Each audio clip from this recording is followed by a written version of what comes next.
యుద్ధాలు నీకెందుకు కానీ చక్కగా వేదాధ్యయనం చేసి యజ్ఞయాగాదులు చేస్తూ ఉంటారు. వాళ్ళ దగ్గరికి వెళ్ళి వాళ్ళతో పాటు కూర్చుని ఆ యజ్ఞయాగాదులు చేసుకో. లేదా క్షేమంగా ఉంటావు, యుద్ధభూమిని విడిచిపెట్టి ఇంటికి వెళ్ళిపో. లేదు ఇక్కడే తిరుగుదాం అనుకుంటున్నావా, నీకు భయం లేకుండా ఉండాలంటే కృష్ణార్జునుడి చాటుకు పో తప్ప ఎక్కడ పడితే అక్కడికి వచ్చి మొనగాండని యుద్ధం చేయకు. చూసావా నీ ప్రారంధం ఎలా అయిందో అని తరిమి తరిమి విడిచిపెట్టాడు. కాబట్టి ఒకానొక సమయంలో కర్ణుడి చేతిలో ధర్మరాజు చిక్కి ప్రాణాలతో బయటపడి ఘోరముగా పరాభవింపబడి యుద్ధభూమి నుంచి తప్పుకున్నాడు. తర్వాత భీముడు ధర్మరాజు గారి జోలికి కర్ణుడు వెళ్ళాడనేటటువంటి కోపంతో ఆ కర్ణుడి మీదకొచ్చి ఒక భయంకరమైనటువంటి బల్యాన్ని విసిరాడు. ఆ బల్యం కర్ణుడి యొక్క శరీరంలోంచి దిగబడి అవతల వైపుకి వెళ్ళిపోయింది. వెంటనే ప్రాణాలు పోయాయా అన్నట్టుగా కర్ణుడు రథంలో ఒరిగిపోయాడు. ఒరిగిపోగానే అర్జునుడు భీముడు తన రథం దిగి పరిగెత్తుకుంటూ వచ్చి కర్ణుడి యొక్క నాలుక కోసైపోయాడు. ఎందుకని అంటే ఈ నాలుకతోటి ఈ నోటితోటి ఒకానొకప్పుడు కురుసభలో మాట్లాడకూడని మాటలు మాట్లాడాడు. కాబట్టి వీడి నాలుక ఉండడానికి వీల్లేదు, వీడి నాలుక కోసేస్తానని నాలుక పైకి లాగి కొయ్యబోయాడు. వెంటనే శల్యుడు జోక్యం చేసుకుని ఒక మాట చెప్పాడు, నువ్వు నాలుక కోసేస్తే చచ్చిపోతాడు, చచ్చిపోలేదు బతికున్నాడు, ఇంకా స్పృహ తప్పాడు. ఇప్పుడు నువ్వు నాలుక కోస్తే చచ్చిపోతాడు, చనిపోయాడు అనుకో, నీ తమ్ముడు ప్రతిజ్ఞ చేశాడు అర్జునుడు కర్ణుణ్ణి చంపుతానని. అప్పుడు అర్జునుడి ప్రతిజ్ఞ ఏమవ్వాలి? నీ తమ్ముడి ప్రతిజ్ఞ గుర్తు తెచ్చుకుని ఈ కర్ణుణ్ణి వదిలి అన్నాడు. మామా భలే జ్ఞాపకం చేశావు, ఇలా జ్ఞాపకం చేయకపోతే ఆవేశంలో కోసేద్దును సుమా కర్ణుడి నాలుక, చచ్చిపోతే మా తమ్ముడి ప్రతిజ్ఞ పోనని చెప్పి భీముడు విడిచిపెట్టి వెళ్ళిపోయాడు. వెళ్ళిపోయిన తరువాత మళ్ళీ స్పృహొచ్చిన తరువాత మళ్ళీ లేచాడు. లేచి పాంచాల వీరుల్ని నకుల సహదేవుల్ని ఉపపాండవులను సాత్యకిని విశేషంగా బాధించాడు కర్ణుడు. అంటే ఆయన యొక్క అస్త్రవిద్య కానీ ఆయన శౌర్య పరాక్రమములు కానీ తక్కువ అని చెప్పడం మాత్రం సాధ్యం కాదు. భీముడు అంటారా మహానుభావుడు, అద్భుతమైనటువంటి యుద్ధవీరుడు. అలాగే వేరొక పర్యాయం, రెండో పర్యాయం ధర్మరాజు గారు నకులుడు సహదేవుడు కర్ణుడి యొక్క ధాటిని తట్టుకోలేక ముగ్గురు ఒక్క రథమే ఎక్కేవలసి వచ్చింది. కర్ణుడికి దొరికితే చంపేస్తాడని చెప్పి ముగ్గురు ఒక రథమే ఎక్కారు. ఎక్కి ఇంకా కర్ణుడి చేతి నుంచి తప్పించుకొని ప్రాణాలతో బయటపడితే చాలన్న స్థితిని పొందారు. కుంతీదేవికి ఇచ్చినటువంటి మాట జ్ఞాపకానికి వచ్చి రెండో మాట దొరికిన ధర్మరాజుని నకులుణ్ణి సహదేవుణ్ణి మాత్రం చంపలేదు, కానీ చంపేసినంత పని చేశాడు. ఆ యుద్ధం చూసిన వాళ్ళకి ఏమనిపించిందంటే ఒక్క క్షణంలో ముగ్గురిని కర్ణుడు మట్టు పెట్టేస్తాడు, ముగ్గురు చచ్చిపోతారనిపించింది. అప్పుడు శల్యుడు జోక్యం చేసుకున్నాడు. అదే సమయానికి భీముడు దుర్యోధనుణ్ణి ఆక్రమించి దుర్యోధనుణ్ణి చంపడానికి సిద్ధమవుతున్నాడు. దుర్యోధనుడు భీముడికి దొరికాడు, ధర్మరాజు నకులుడు సహదేవుడు కర్ణుడికి దొరికాడు. వెంటనే శల్యుడు తెలివితేటలుగా అన్నాడు, నువ్వు ఇక్కడ ధర్మరాజుని నకులుణ్ణి సహదేవుణ్ణి చంపేస్తావు, ఎవరి కోసం ఈ యుద్ధం? అది ఒకడు చచ్చిపోవడానికి సిద్ధంగా ఉన్నాడు దుర్యోధనుడు. తీరా దుర్యోధనుణ్ణి చంపేసిన తర్వాత వీళ్ళ ముగ్గురిని చంపినా ఎవరి కోసం ఈ యుద్ధం, ఎవరి కోసం ఈ విజయం? కాబట్టి వీళ్ళని చంపడం కాదు, ముందెళ్ళి నీ ప్రభువుని కాపాడన్నాడు. అనగానే వీళ్ళ ముగ్గురిని వదిలేశాడు. ఎటూ చంపడలేండి, వీళ్ళ ముగ్గురిని వదిలి మళ్ళీ భీముడి మీద యుద్ధం చేసి దుర్యోధనుణ్ణి విడిపించుకునేటటువంటి ప్రయత్నంలో వెళ్ళిపోయి ఆ దుర్యోధనుణ్ణి విడిపించుకున్నాడు.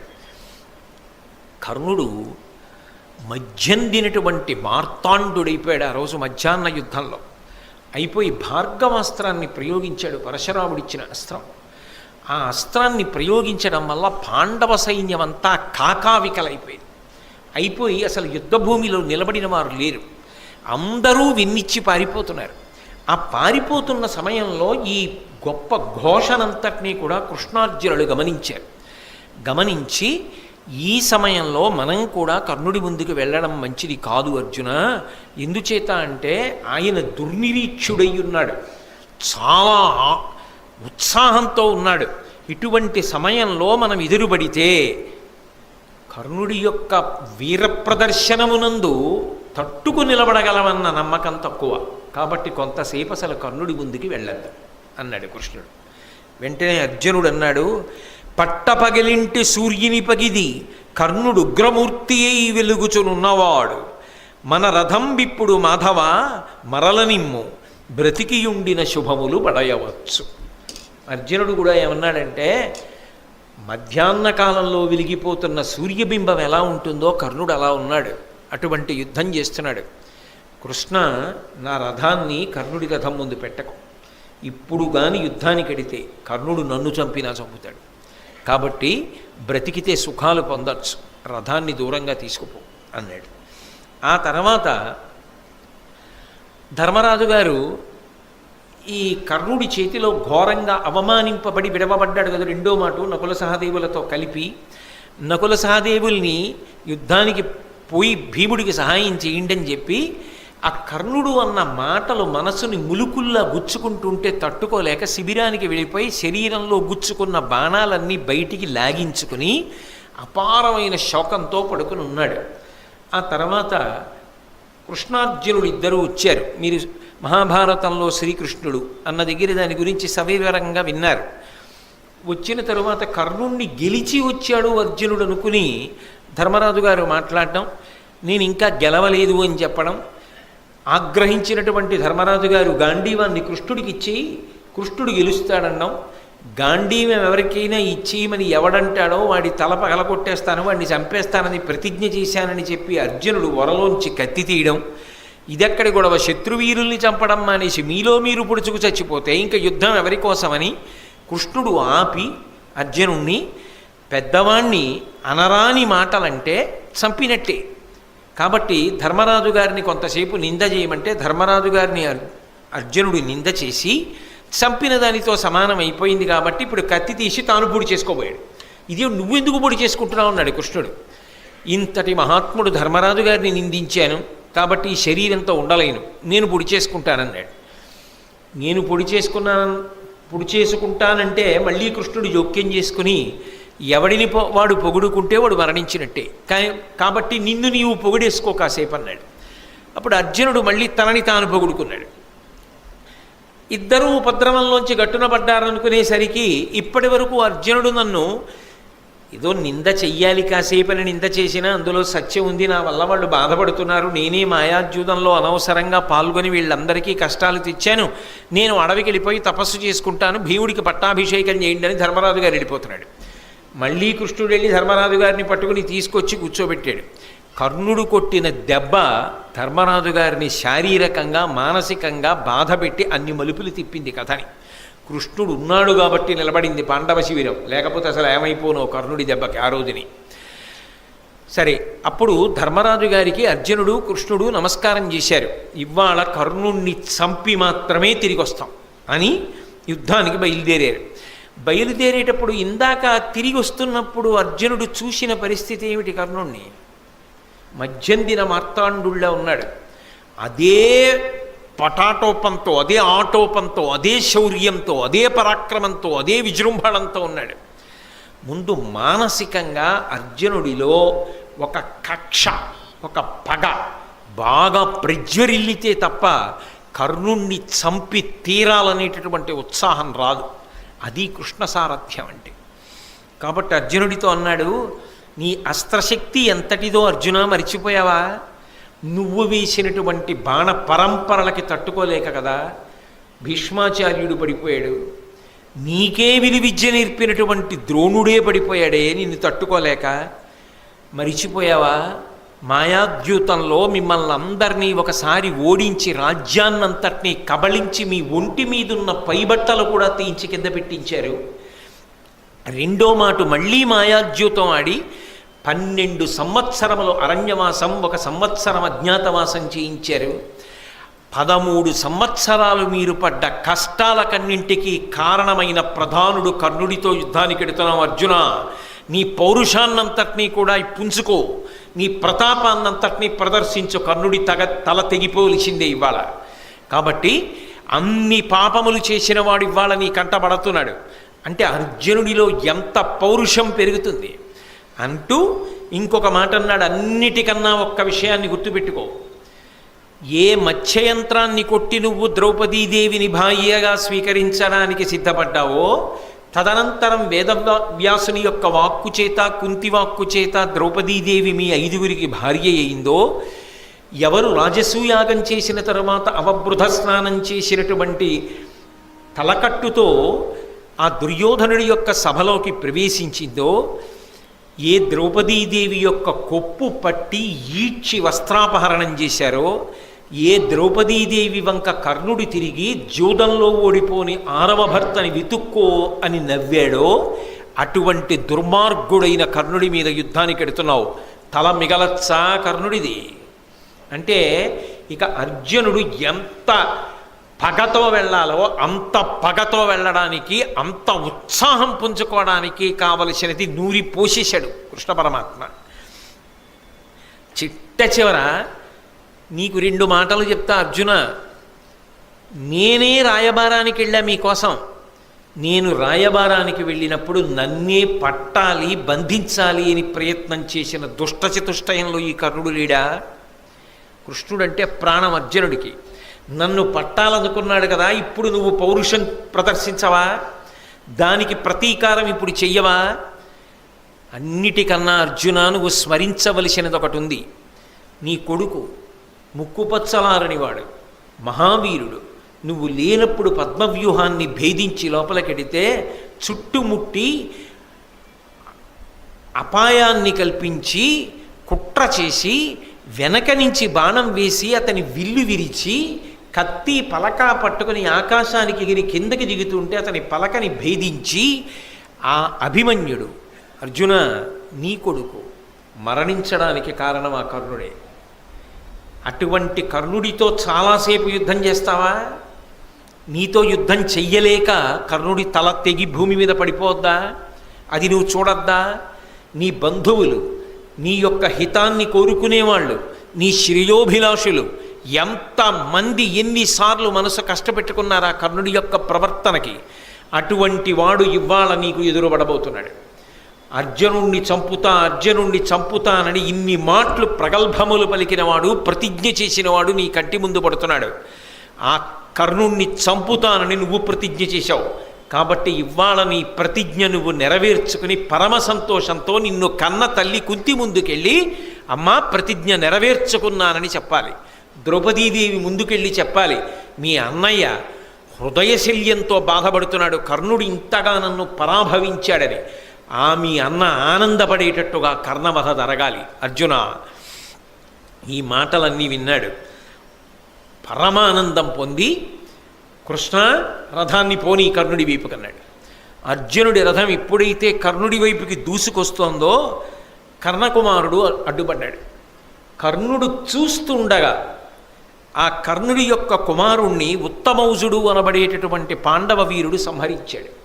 ఇవన్నీ కర్ణుడి పాలిట దారుణమైనటువంటి విషయాలు యుద్ధంలో. ఎందుకని అంటే ఏదో మాయ చేశారో లేకపోతే కుట్ర చేశారో అని నేను అంటలేదు. దారుణమైన విషయము అంటే మనసు చితికిపోవడానికి, అంత ఉత్సాహంతో ఉన్న మనసు నీరు కారిపోవడానికి కావలసిన సంఘటనలు జరుగుతున్నాయి. అంటే దైవము యొక్క ప్రచోదనం అలా ఉంది. భారత యుద్ధం పూర్తయిపోవాలంటే కర్ణుడు పడిపోవడం వినా మార్గం లేదు. అందుకే కళ్ళ ముందు కుమారుడు మరణించాడు. ఎంత తండ్రి అయినా ఆ కళ్ళ ముందు కొడుకు పడిపోయినప్పుడు కర్ణుడు తట్టుకోలేకపోయాడు, వివశుడయ్యాడు. 10 మంది కురుకుమారులు అర్జునుణ్ణి ఆపబోయారు, కానీ అర్జునుడు ఆ 10 మందిని సంహరించాడు. ఇంకొంచెం ముందుకెడుతున్న సందర్భంలో భయంకరమైనటువంటి సన్నివేశం జరిగింది. దుశ్శాసనుడు కనబడ్డాడు భీముడికి. ఈ దుర్మార్గుడు నా కన్నులకు ఎదురుగుండా ఇవాళ కనబడ్డాడు, వీణ్ణి చంపుతానని ఎక్కడ లేని పౌరుష ప్రతాపాలతో భీముడు వెళ్ళి గదాయుద్ధం చేసి ఆ దుశ్శాసనుడి యొక్క శరీరాన్ని 2 చేతులతో ఎత్తి పట్టి గిరగిరా తిప్పి నేలకేసి కొట్టి, పాదాలతో శరీరాన్ని తొక్కి, మోకాలితో కంఠం మీద అదిమి పట్టి నొక్కి తలని గిరగిరా తిప్పి, ఇంకా పగ తీరక ఆయన మీద కూర్చుని దుశ్శాసనుడి మీద నృసింహస్వామి హిరణ్యకశిపుని యొక్క గుండెలు ఎలా బద్దలగొట్టాడో అలా వక్షస్థలాన్ని చీల్చి ఆ నెత్తురు దోషిటితో పట్టుకుని త్రాగి, చిన్నప్పుడు తాగిన పాల కన్నా అంతఃపురంలో తాగిన పళ్ళరసాల కింద కక్ష తీరేటట్టు తాగిన ఈ నెత్తురు రుచి ఎక్కువ అని ఆ నెత్తురు తీసి ఒళ్ళంతా చల్లుకుని పదే పదే చుట్టూ తిరుగుతూ వచ్చి దుశ్శాసనుణ్ణి తొక్కుతూ ఉంటే అటు దుర్యోధనుడు ఇటు కర్ణుడు బాణం వెయ్యడం కూడా మరిచిపోయి భీముణ్ణి చూస్తూ నిలబడిపోయారు. అంత ఉగ్రమూర్తి అయి ఆ దుశ్శాసనుణ్ణి సంహరించాడు భీముడు. తన కళ్ళ ముందు కొడుకు పోయాడు, కళ్ళ ముందు 10 మంది పోయారు ఆ కురుకుమారు. వెంటనే భయంకరమైన రీతిలో దుశ్శాసనుడు పోయాడు. అసలు ఆ భీముడి యొక్క రూపాన్ని చూశారు. నెత్తురంతా ఒంటి మీద చల్లేసుకుని యుద్ధభూమిలో పరిగెడుతుంటే ఆ భీముణ్ణి చూసి పారిపోయింది కురుసైన్యం అంతా. ఎవరి జోలికి వస్తాడో, ఎవరడ్డొస్తే ఏం చేస్తాడో అని. అటువంటి భీకర సమయంలో మనసంతా కదిలిపోయింది. కర్ణుడు కూడా నిశ్చేష్టుడైపోయాడు, దుర్యోధనుడు నిశ్చేష్టుడైపోయాడు. అటువంటి సమయంలో ఇంకొక 10 మంది కురుకుమారులు భీముడి వైపుకి ఎడుతుంటే అర్జునుడు ఆ 10 మందిని చంపేశాడు. అప్పటికి దుర్యోధనుడి యొక్క 20 మంది సోదరులు పోయారు, కర్ణుడి యొక్క కొడుకు పోయాడు, దుర్యోధనుడి యొక్క తమ్ముడు భీముడి చేతిలో పోయాడు దుశ్శాసనుడు. ఇన్ని వెంట వెంట వెంట వెంట వెంట వెంట ఒక్క క్షణంలో జరిగిపోతున్నాయి. ఎంత పెద్ద మంట అయినా 10 బిందెలతో అదే పనిగా తెచ్చి నీళ్లు పోసేస్తుంటే ఎలా చల్లారిపోతుందో, అప్పటి వరకు మధ్యందిన మార్తాండుడిలా వెలిగిపోయిన కర్ణుడిలో ఉన్నటువంటి పౌరుష ప్రతాపాలు కొంత తగ్గడానికి, ఆయన మనసు వికలమవడానికి ఇది కారణమైంది. దీనికి తోడు కర్ణుని యొక్క కుమారుడు ఉన్నాడు, ఆయన పేరు వృషసేనుడు. అతడు ఒక్కడే ధైర్యం చేసి భీముడి వైపుకి వెళ్ళాడు. కానీ భీముడు ఆయనతో యుద్ధం చేశాడు. ఈలోగా అర్జునుడు శక్తివంతమైనటువంటి బాణాన్ని ప్రయోగించి కర్ణుడి కళ్ళ ముందే ఆ కొడుకు వృషసేనుడి యొక్క తల తరిగేశాడు. కళ్ళ ముందు ఇంకొక కొడుకు తల తెగి నేల మీద పడిపోయింది. ఇవన్నీ చూసిన తరువాత ఎంతటి వాడికైనా మనస్సు వికలమైపోతుంది. కర్ణుడు అర్జునుడితో యుద్ధానికి వెళ్లే ముందు జరిగినటువంటి సంఘటనల పరంపర. ఈలోగా ఆకాశంలోకి దేవేంద్రుడు, బ్రహ్మగారు, పరమశివుడు వీళ్ళందరూ వచ్చి నించున్నారు. నించుని నరనారాయణులు, ఆ కృష్ణార్జునులు ధర్మ సంస్థాపన కోసం అవతరించిన వారు. ఈ కర్ణుడు అధర్మపక్షాన్ని ఆశ్రయించినవాడు. ఆయన యందు సుగుణములు ఉండవచ్చుగాక, కానీ ఈ కర్ణుడి శరీరము నేల పడిపోవుగాక, ఇతడు అర్జునుడి చేతిలో ఓడిపోవుగాక, పాండవులు గెలిచెదరుగాక అని ఏకంగా ఇంద్రుడు, బ్రహ్మగారు, పరమశివుడు పైనుంచి ఆశీర్వచనం చేశారు.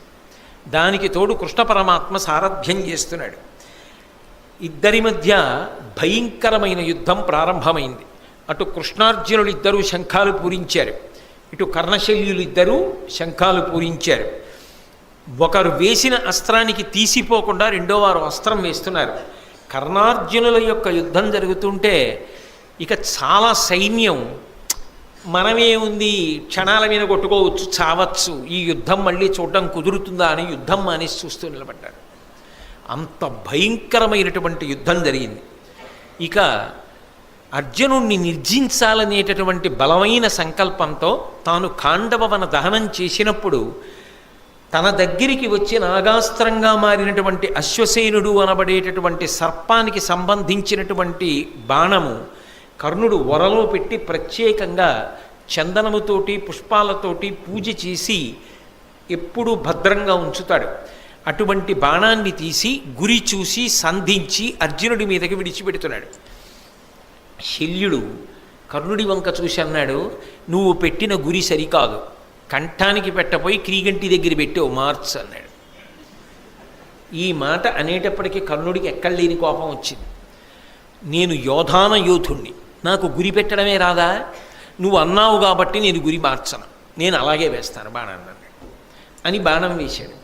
అది నిజానికి అర్జునుడి యొక్క కంఠాన్ని ఉత్తరించెయ్యాలి, కానీ సారథ్యం చేస్తున్నవాడు ఎవరు? కృష్ణ పరమాత్మ. అందుకే ఆయన రథాన్ని 5 అంగుళాలు భూమిలో దిగబడిపోయేటట్టుగా తొక్కాడు. ఆ బాణం కంఠానికి గురిపెట్టింది. 5 అంగుళాల రథం కిందకెళ్లడంలో, అర్జునుడు కూడా కిందకెళ్లడంలో కిరీటాన్ని కొట్టి వెళ్ళిపోయింది. అయినా పగ తీరకది మళ్ళీ వస్తుంటే కృష్ణుడు ఈ వృత్తాంతాన్ని అంతటినీ చెప్పిన కారణం చేత 6 బాణములు ప్రయోగించి అర్జునుడు ఆ సర్ప సంబంధమైన బాణాన్ని తుత్తునియలు చేసేశాడు, ముక్కలు చేసేశాడు. కర్ణుడు ఎంతో కష్టపడి యుద్ధం చేస్తున్నాడు. భార్గవాస్త్రం జ్ఞాపకానికి వస్తుందేమో అర్జునుడి మీద ప్రయోగిద్దామని ఎంతో ప్రయత్నం చేశాడు. పరశురాముడి శాపం ఉంది కదా, భార్గవాస్త్రం స్ఫురణకి రాలేదు. అవతల అర్జునుడు బాణములు కుప్పించేస్తున్నాడు.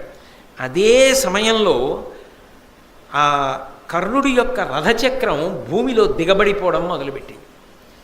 అవతల సరిగ్గా నిలబడడానికి లేదు. భార్గవాస్త్రమా జ్ఞాపకానికి రావట్లేదు. అర్జునుడా బాణ పరంపర కురిపించేస్తున్నాడు. రథమా కదలదు, ధనస్సా విరిచేశాడు. అయినా ఇంకొక ధనస్సుని బాణాన్ని తీసుకుని యుద్ధం చేశాడు. ఎంత గొప్ప యుద్ధం చేశాడంటే గాంధీవం యొక్క అల్లెతాడు కట్టే ముడి విడిపోయేటట్టుగా కొట్టాడు. మళ్ళీ ముడిని సరిచేసుకుని అర్జునుడు యుద్ధం చేశాడు. కిందకి దిగి ఆ రథం యొక్క కాడి కింద తన భుజం పెట్టి ఆ రథాన్ని పైకెత్తడం కోసమని ప్రయత్నించాడు. అయినా ఆ రథం పైకి రాలేదు. కానీ ఆశ్చర్యం ఏమిటంటే ఈ భూమి అంతా కులపర్వతాలతోటి సముద్రాలతోటి 6 అంగుళాల పైకి లేచింది. అంటే కర్ణుడి యొక్క భుజశక్తి అటువంటిది. మొత్తం భూమి లేచింది కానీ ఆ రథం మాత్రం భూమిలోంచి పైకి రాలేదు. జ్ఞాపకానికి వచ్చింది, ఒకప్పుడు ధేనువుని కొట్టాను, కావాలని కొట్టలేదు, సాధన చేస్తుండగా బాణం తగిలింది. వేడుకున్నాను ఆ బ్రాహ్మణుణ్ణి, నీకు అనేక ఆవులు ఇస్తాను, దూడలు ఇస్తానన్నాను. ఆయన వినలేదు. ఎవరిని మనసులో పెట్టుకుని ఇంత తీవ్ర సాధన చేసి ధేనువు మీద బాణం పడేటట్టుగా కొట్టావో ఆ వీరుడితో యుద్ధం చేసేటప్పుడు నీ రథచక్రము భూమిలో కుంగిపోవుగాక అని శపించాడు. వెంటబడి ప్రతిమాలిన ఆయన అంగీకరించలేదు. ఆ శాపాన్ని ఉపసంహారం చేయలే. అందుకే రథచక్రం భూమిలో దిగబడిపోయింది అనుకున్నాడు. అనుకుని అర్జునుడి వంక చూసి ఆ అర్జునుడన్నాడు, అరదంబు చక్రంబు ధరజాల కృంగిన ఎత్తెద అంతకు నీయకుండు, ఏను భూమిస్థుడ నీవు రథస్థుండ, వియ్యడ తగవగు నీయకునికి విరిదలవానికి విరధుని ఆయుధం విడినవానిని శూరులేయరిందు, మహిత శూరుడవు మాత్రగా ఉత్తమ కులుడవు రణధర్మ కొవిదుండవు, ఇట్టి నీవు తగిన ఎట్టి భంగిన అని చెయ్యవలయు, ఇట్లు చెప్పుటెల్ల పాడి ఏర్పడంగ పలుకుట గాని గోవిందునకును నీకు వెరచి కాదు. అర్జున, నువ్వు రథం మీద ఉన్నావు, నేను భూమి మీద ఉన్నాను. నా రథచక్రం కుంగిపోయింది. నా రథచక్రం భూమిలోంచి పైకి రావట్లేదు. నేను రథాన్ని ఎత్తి సరిచేసుకునే ప్రయత్నం చేస్తున్నాను. అయినా ఎదుటి వీరుడు భూమి మీద ఉన్నా, లేక అస్త్రములను విడిచిపెట్టి వెన్ను చూపించి పారిపోతున్నా, తల విరబోసుకుని ఉన్నా, అటువంటప్పుడు ధర్మాత్ముడైనటువంటి ఎదుటి వీరుడు బాణములు వేసి కొట్టకూడదు. నువ్వు ఉత్తమ వంశమునందు జన్మించావు, గొప్ప అస్త్ర విద్య నేర్చుకున్నావు, ధర్మం తెలిసిన్నవాడివి. నేను ఇప్పుడు బాణములు వెయ్యలేని స్థితిలో ఉన్నాను. రథాన్ని ముందు భూమి మీద సరిచేసుకునే ప్రయత్నంలో ఉన్నా, అయినా నువ్వు ఆపకుండా బాణప్రయోగం చేస్తున్నావు. కొంతసేపు బాణప్రయోగం ఆపు. నీకో గోవిందుడికో భయపడి నేను ఈ మాట చెప్పట్లేదు, ధర్మం చెప్పాలి కాబట్టి చెప్తున్నాను అన్నాడు. అంటే కృష్ణ పరమాత్మ అన్నాడు, అబ్బా ఇప్పుడు ధర్మం జ్ఞాపకానికి వచ్చిందా? జ్ఞాపకానికి వస్తే రక్షించేది కాదు ధర్మం, అనుష్ఠిస్తే రక్షించేది. నువ్వు ఎంత ధర్మాన్ని అనుష్ఠించావు జీవితంలో? పాండవులను తక్కువ చేసి మాట్లాడినప్పుడు ఈ ధర్మం జ్ఞాపకానికి రాలా? ద్రౌపదీదేవిని అవమానించినప్పుడు ఈ ధర్మం జ్ఞాపకానికి రాలా? అదే పనిగా అర్జునుడిని చిన్నతనం చేసి మాట్లాడినప్పుడు ఈ ధర్మం జ్ఞాపకానికి రాలా? నువ్వు పాటించనిది ధర్మం. నీకు అక్కడికి రమ్మంటే ఎక్కడి నుంచి వస్తుంది? ఇతని రథచక్రము పైకి లేవదు అర్జున, ఎందుకంటే ఇతనికి శాపం ఉన్నది. కాబట్టి నువ్వు వేచి ఉండవలసిన అవసరం లేదు. అతని రథము భూమి మీదకి సక్రమంగా వస్తుందనుకుంటే ఆగవచ్చు, అది వచ్చే సమస్యే లేదు, ఎందుకంటే అది శాపం, కాబట్టి బాణప్రయోగం చెయ్యి అన్నాడు. వెంటనే అర్జునుడు ఒక దివ్యమైనటువంటి బాణాన్ని తీసి, ఏను తపశ్చరణంబున దానంబున గురుజనాభితర్పణమున నిత్యాసూన వ్రతశీలుడని నీయు కర్ణు తలత్రించు ఈ శరమనియన్. నేను ప్రతిరోజు కూడా పుణ్యకార్యములు చేసిన వాడనైతే, గురుజనులను తృప్తిపరచినటువంటి వాడనైతే, నిత్యానూన వ్రతశీలుడని నీయు ప్రతిరోజు పుణ్యకర్మలు తప్పకుండా చేసిన వాడనైతే, నేను ఇప్పుడు వేసేటటువంటి ఈ బాణము కర్ణుని యొక్క తలను త్రుంచుగాక అని చెప్పి గాంధీవానికి తొడిగి ఆ బాణాన్ని ప్రయోగించాడు. చరమగిరి నుండి పడియడు తరణికరణి సూతపుత్రు తలవడ కాంతి స్ఫురణోజ్వలంబు అతి సుందరముగు అగు కాయమట్లు ధరణింపడియన్. ఆ అర్జునుడు వేసినటువంటి బాణానికి కంఠం తెగిపోయి ఎంతో అందంగా ఉండేటటువంటి ఆ కర్ణుడి యొక్క తల బంగారు రంగు కలిగినటువంటి శరీరం నుంచి వేరైపోయి నిత్తురు కారుతూ భూమి మీద పడిపోయింది. ఆ శరీరం ఇంకొక పక్కకు పడిపోయింది. అధిప అంతన గనువిచ్చి అఖిల జనలు కనుగొనంగా ఆ యుజ్వల తనువు విడిచిచని సముద్దీప్తమైన తేజంబు వారిజాప్త బింబంబు సొచ్చే అత్యద్భుతముగా. పశ్చిమాద్రిన అస్తమించడానికి సిద్ధపడుతూ ఎరుపు రంగుని పుంజుకుంటున్నటువంటి సూర్యబింబంలోకి కర్ణుడి శరీరంలోంచి ఒక దివ్యమైనటువంటి కాంతి వెళ్ళి కలిసిపోయింది. సూర్యభగవానుడు చూశాట ఆకాశంలోంచి, అబ్బా, నా అనుగ్రహాన్ని పొందినవాడు, నన్ను ఉపాసన చేసినవాడు, నా అంశలో వెలిగినవాడు, భారత యుద్ధానికి కారణమైనవాడు, ధర్మ సంస్థాపనకు నిజానికి పరమకారణమైనవాడు ఇవాళ యుద్ధభూమిలో పడిపోయాడు. తల తెగి నెత్తురు కారుతుండగా అలా పడిపోయాడు. ఎవడు రథం మీద నిలబడి ఉండగా భార్గవాస్త్ర ప్రయోగం చేశాడో, ఎవడు పాండవ సైన్యాన్ని కాకావికలు చేశాడో, వాడు లేని రథం ఇప్పుడు మాత్రం ఆ చక్రం భూమి మీదకి మళ్ళీ మామూలుగా వచ్చేసింది అని. ఎంతైనా మరి కొడుకు కదా కర్ణుడు, కిరణములు చేతులు కదా సూర్యుడికి, తల తెగిపోయినటువంటి కర్ణుడి శరీరాన్ని ముట్టుకున్నాయి కదా, స్నానం చేయాలని సముద్రంలోకి సూర్యుడు దిగిపోయాడా అన్నట్టుగా బింబం అస్తమించింది. ముఖం ఎర్రబడి శల్యుడు ఖాళీ రథాన్ని తోలుకుని దుర్యోధనుడి దగ్గరికి వెళ్ళిపోయాడు. కౌరవ సైన్యం అంతా కాకావికలై చెల్లాచెదరైపోయింది. ఇక దుర్యోధనుడి పరిస్థితి చెప్పడానికి ఏముంటుంది? కర్ణుడితో వెళ్ళిన రథం, ఆశలు పెట్టుకున్న రథం కర్ణుడు లేకుండా ఒక్కటే తిరిగి వచ్చేసింది. అప్పుడు అన్నాడు శల్యుడు, ఇప్పటిదాకా ఎక్కడా చూడలేదో ఈ దుర్యోధన ఇటువంటి యుద్ధం. ఏమి యుద్ధం చేశాడయా కర్ణుడు? మనుష్యులమేమిటయా, దేవతలు వచ్చి ఆకాశంలో నిలబడి చూశారు ఆయన చేసిన యుద్ధాన్ని. కర్ణుడు ధన్యుడు, మహాత్ముడు, మహానుభావుడు, అంత గొప్ప యుద్ధం చేశాడు. ఇన్ని శాపాలు ఉండి కూడా హరివీర భయంకరుడ యుద్ధం చేశాడు. అన్నిటికన్నా గొప్ప విషయం ఏమిటంటే ఆయన చేసిన యుద్ధానికి కృష్ణార్జునులు కూడా తెల్లబోయి తడబడ్డారు. నిజం కదా మరి, అన్నాడుగా బతికి ఉండిన సుఖములు పడయవచ్చు అన్నాడు అర్జునుడు. అంత గొప్ప యుద్ధం చేసి అస్తమించాడు.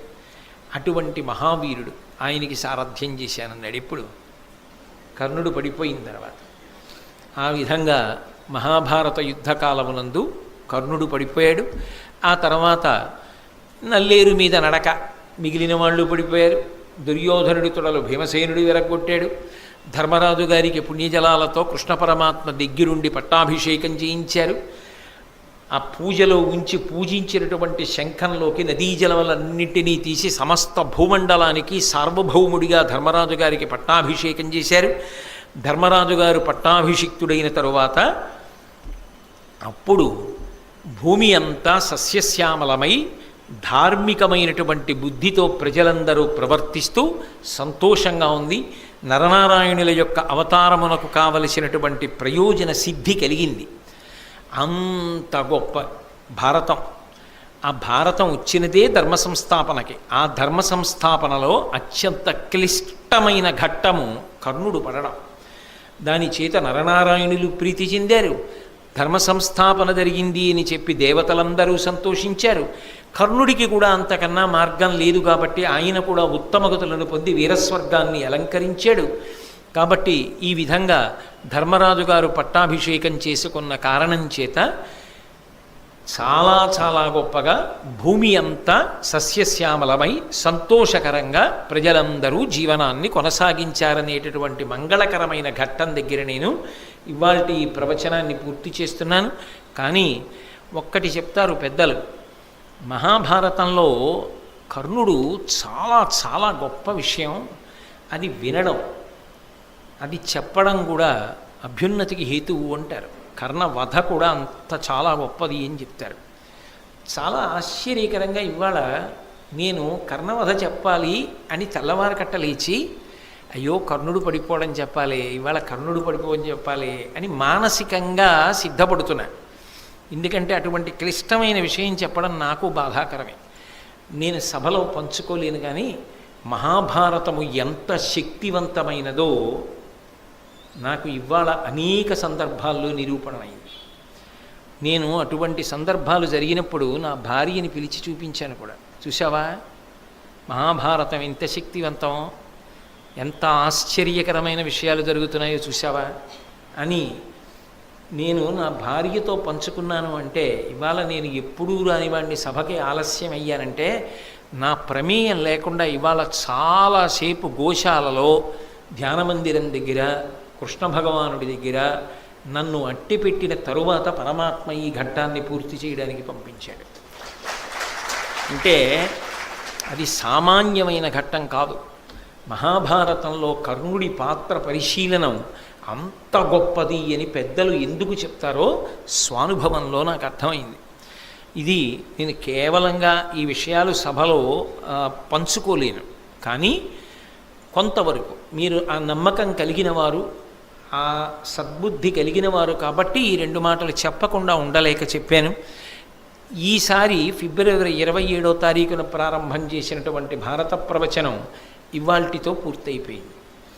మళ్ళీ వేరొక పర్యాయం మహాభారతాన్ని ప్రారంభం చేసినప్పుడు ఏ మహానుభావుడి గురించి విన్న కారణం చేత అపారమైనటువంటి పుణ్యం కలుగుతుందని పెద్దలు చెప్తారో, ఎవరి గురించి విన్న కారణం చేత తేజస్సు లభిస్తుందో, ఎవరి గురించి విన్న కారణం చేత కృష్ణ పరమాత్మ మహదానందాన్ని పొందుతాడో అటువంటి ధర్మరాజు గారితో ప్రారంభం చేస్తాను.